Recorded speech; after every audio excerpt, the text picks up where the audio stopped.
As the United States prepares to expand its reconstruction and development programs in Afghanistan and into Pakistan, we turn now to an unpublished federal report that describes the U.S. reconstruction effort in Iraq as a $100 billion failure. The report's called Hard Lessons, the Iraq Reconstruction Experience, compiled by the congressionally mandated Office of Special Inspector General for Iraq Reconstruction. The New York Times and the investigative website ProPublica obtained copies of the draft report and published it Sunday. The report asserts the United States invaded Iraq without a clear plan for reconstruction, that over 5 years and $117 billion later, the final success of the rebuilding project, quote, remains in doubt. It found the rebuilding has not done much more than restore what was destroyed during the invasion and the looting that followed.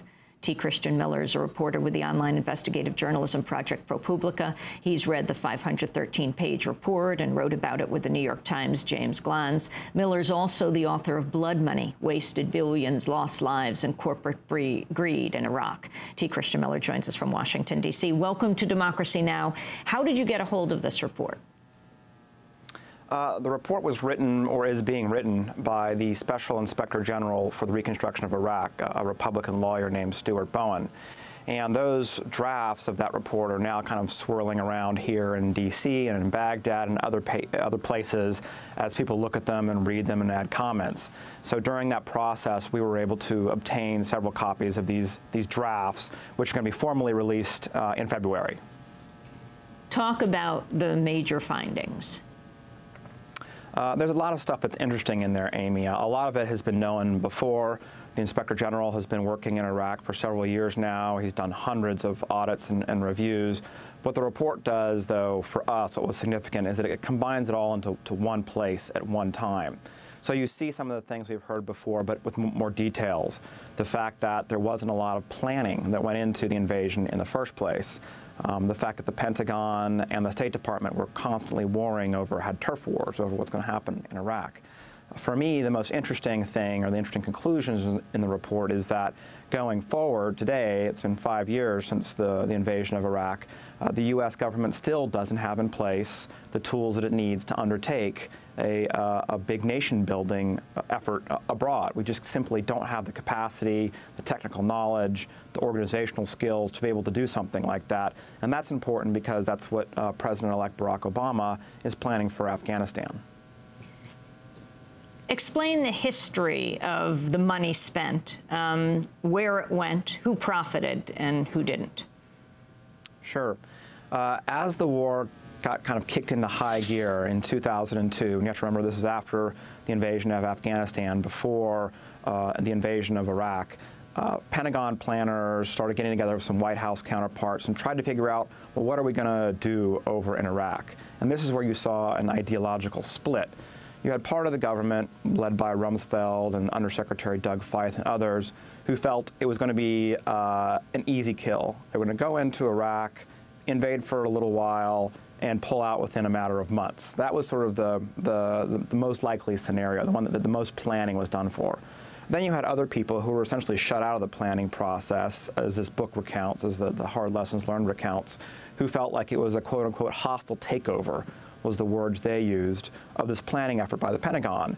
And so people in USAID, which is the American agency that does development abroad, the U.S. State Department, which of course is diplomacy, they felt like they were shut out of some of the planning processes.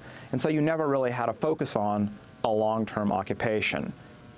After the invasion, when it becomes obvious that we're going to be there for a while, what happens is the U.S. is caught flat-footed, and it begins turning to private contractors by the score, by the thousands, to kind of backfill the civilian positions which were empty, because a lot of civilians weren't coming over to Iraq.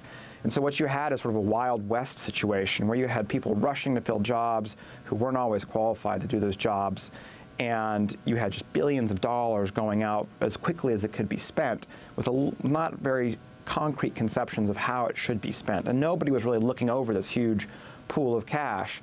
And so what you got was, another phrase from that report that I really liked was, they described it as a pickup game. It was like a pickup game of basketball. You pull a little here, you pull a little from there, and like a pickup game in basketball, there's not a referee, there's not a real clear plan for where the game's going to go. And so you ended up having a lot of projects fail or just simply not succeed at all. Can you talk about the interaction between, the relationship between the former Secretary of Defense, Donald Rumsfeld, and Jay Garner, the pro-consul in Iraq, for a few minutes? Yeah, Jay Garner was a retired general at the time he was appointed. And he was appointed by the Pentagon because he had played a very important role in the first Gulf War, when he'd essentially handled the Kurdish region after the first Gulf War, and the humanitarian disaster which was going on in the Kurdish region, which was as Saddam Hussein was trying to reassert control over that area. You had the threat of mass killings and people fleeing Kurdistan, and Jay Garner kind of had overseen that process, so he had had experience. He gets put in charge of what the Pentagon is anticipating to be a very similar humanitarian disaster. You might see some flights from the country, some food shortages, but there was no idea that this was going to be a long-term structural occupation. Garner gets on the ground. He quickly sees that the facts on the ground are much different.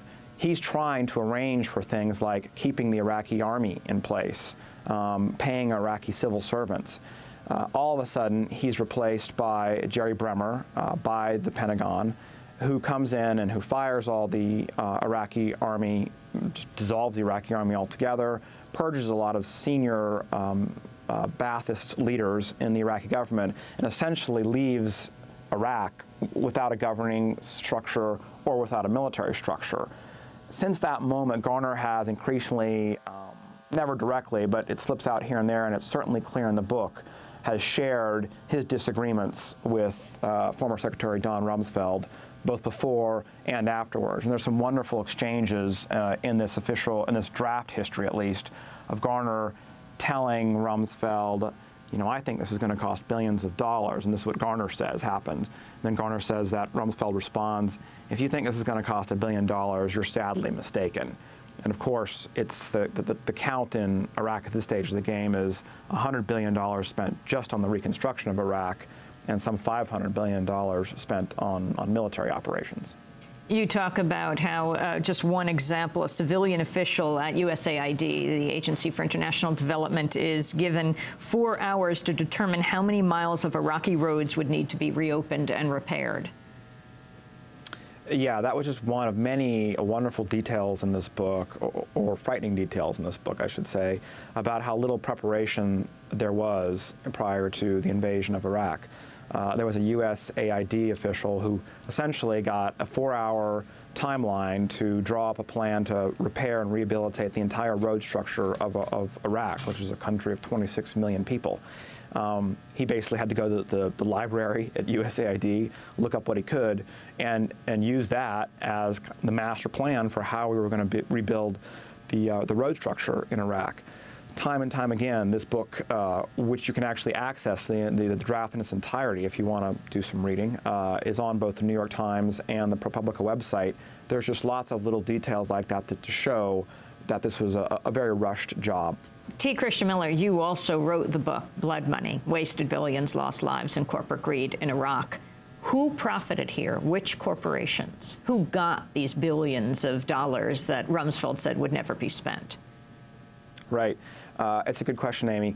Very clearly on, again, a very clear early decision, ideological decision was made by then Deputy Defense Secretary Paul Wolfowitz that these contracts would be only issued to those nations which were participating in the invasion. And so most of the contracts ended up going to large Western companies, and frankly, mostly American companies.